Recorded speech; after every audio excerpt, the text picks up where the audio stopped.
Okay, so hello everyone, welcome back with me.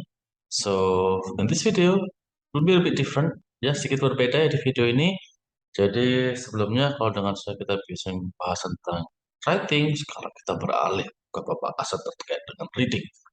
Jadi di kesempatan kali ini, di video kali ini kita akan bahas satu tipe soal reading ya, yang sering kali dijumpai itu bahkan menjadi ciri khas terkait dengan soal reading, yaitu list of headings.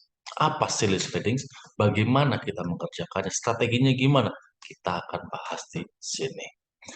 Oke, jadi hal pertama, ketika ada soal seperti ini, hal pertama yang kita lakukan dulu adalah jangan baca teksnya, jangan dibaca teks ini. Jadi hindari membaca teks dulu, tapi yang perlu kita lakukan dulu adalah menggarisbawahi kata-kata kuncinya.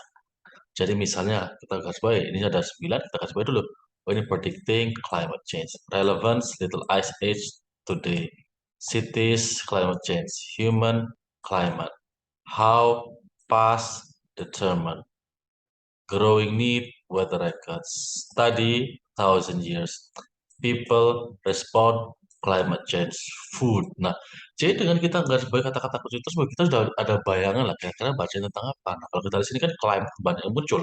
Berarti kan kurang lebih topik dalam bacaan atau tema dalam bacaan yang akan kita baca nanti akan berputar sekitar climate change.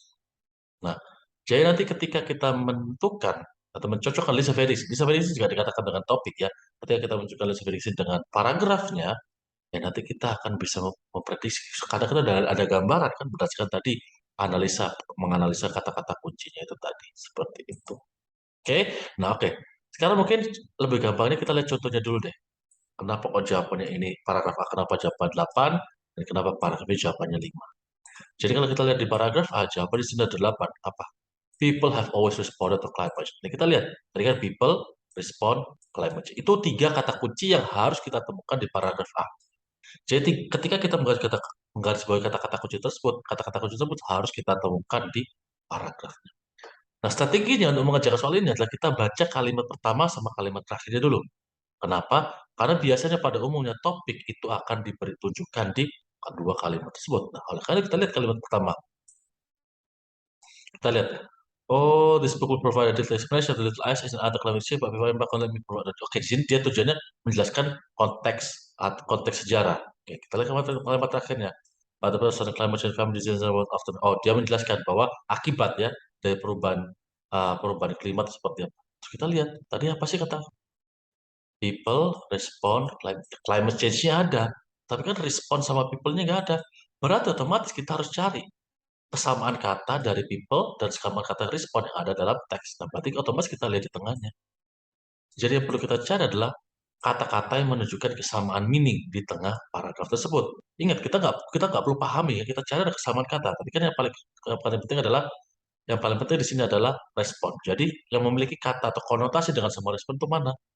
Nah, itu kan. Nah, kalau kita lihat sini, kita lihat ada kata-kata adapted. Adapted kan berarti kan beradaptasi. Kalau orang beradaptasi berarti kan merespon. Ada juga develop strategies. Nah, kalau dia develop strategies otomatis juga merespon. Jadi dari dua kata ini, berarti kita sudah melengkapi kan ada 3 hal. Climate change, responnya ada, people-nya ada. People dari mana? Ya people dari tadi kan, our ancestors day. Siapa yang our ancestors tadi? Makanya jawabannya itu adalah yang 8. Nah, sekarang kita lihat paragraf C. Jawaban 5 apa? How conditions can be determined. Berarti kan ini menunjukkan tentang cara. Berarti kan kita harus cari caranya gimana. Kita lihat. Seperti biasa kalimat pertama. Reconstructing the climate change of the past is extremely difficult because systematic weather observations began only a few centuries ago in Europe and North America. Jadi merekonstruksi atau merekonstruksi climate change di masa lalu sangatlah sulit karena observasi cuaca itu baru muncul beberapa abad yang lalu. Berarti menunjukkan kesulitannya ya. Oke. Kita lihat di sini kalimat terakhir membicarakan tentang apa? Kalau kita lihat sini, we are close to an annual, we are close to a knowledge of annual summer and winter temperature. Nggak ada kaitannya. Ini nggak ada kaitannya. Ini nggak ada kaitannya. Terus gimana caranya? Di sini kan hanya menyampaikan bahwa ini nggak bisa karena kan kita lihat tengah-tengahnya, cuma menjelaskan caranya apa. For the time before, oh sebelum ada catatan laporan, we have only proxy records started largely from 3 years. Jadi mereka hanya bisa mengukur berdasarkan three rings dan I square. Berarti kan pakai cara apa? Ya pakai cara ini. Nah, kita ketemu caranya. Yang di mana didukung juga dengan incomplete written account dengan catatan yang tidak lengkap. Beda. Berarti dengan inilah makanya jawabannya menjadi 5. Seperti itu. Nah, sekarang coba kita lihat paragraf B sama kita lihat paragraf C. Sama, kita lihat kalimat pertama tentang apa? The Little Ice Age lasted from roughly 1300. Ini menjelaskan tentang durasi ya, durasi dari Little Ice Age. Kemudian kita lihat paragraf terakhir, nah kalimat terakhir, the seesaw about cycles of berarti ini menunjukkan tentang seesaw ya, seesaw berarti naik turunnya atau ketidakpastian dalam segi cuaca. Nah kita lihat ketidakpastian dalam segi cuaca ada nggak di sini? Nggak ada. Terus kemudian kita lihat tadi yang paling pertama apa tadi? Durasi dari Little Ice Age. Nggak ada. Tapi ada Little Ice Age di sini.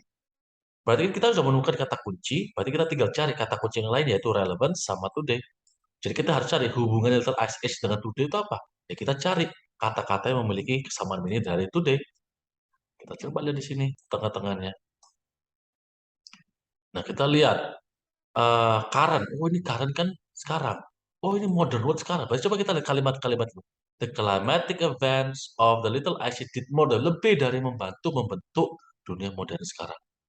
The deeply important context for the current unprecedented global war. Jadi kejadian-kejadian di Little Ice Age itu lebih dari membantu membentuk dunia modernnya dan mereka sangat penting dalam konteks global warming yang dialami sekarang. Ya udah, mulai dari situ, dari kata kunci tadi Little Ice Age kita akhirnya bisa memastikan oh ternyata relevan sama today ini ada. Oleh karena itu jawaban paragraf B jawabannya adalah 2. Gitu. Kemudian kita lihat paragraf D. Paragraf D kita lihat.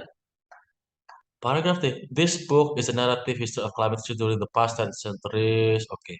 Ada buku past tense. Nah, kalau tadi kan kita garis bawahi past tense centuries. Past tense centuries kan 100 kali 10 berarti 1000. Ada nggak tadi? Kayaknya tadi ada ya 1000. Ternyata oh iya ini ada. Ya udah, berarti jawabannya 7. Kita nggak perlu baca yang lain lagi, kita tahu jawabannya 7. Jadi ketika kita menjawab list of headings, ada memang langsung terus terang kayak yang barusan ini. Yang kita dari kalimat pertamanya kita udah tahu. Ada juga yang memang kita melalui proses itu tadi. Lihat kalimat pertama, lihat kalimat kedua, kita cocokkan, nggak ada yang ketemu, terus kita baca tengah-tengahnya. Jadi bukan berarti kita langsung menemukan, nggak selalu.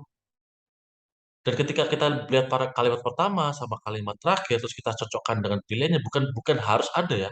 Jadi kalau nggak ada jangan dipaksakan, karena bisa saja kata-kata kuncinya yang diperlukan itu ada di tengah. Jadi meskipun kita sudah ada, kayaknya sih bakalan ada dua deh, karena ada kan dua ada little ISIS-nya. Tapi kita harus buktikan relevansinya ada nggak, today-nya ada nggak, seperti itu. Jadi ketika kita jawab headings, ini strategi yang perlu kita lakukan. Langkah-langkah ini yang perlu kita lakukan. Dan dengan langkah-langkah ini efektivitas, kita kan nggak perlu membaca semuanya, kita nggak perlu memahami semuanya. Karena kan waktunya ini dibatasi, jadi kita harus bagaimana mencari cara yang paling cepat dalam menjawab soal research headings ini. Seperti itu. Oke, jadi mungkin sekian ya untuk video kali ini membahas tentang list of headings. Jika ada pertanyaan silakan tinggalkan pertanyaan di kolom komentar dan jangan lupa untuk give a like and also subscribe ya biar nanti ada kalau kalian bisa terus update ya terkait dengan video-video terbaru dari kita. Thank you. Bye bye.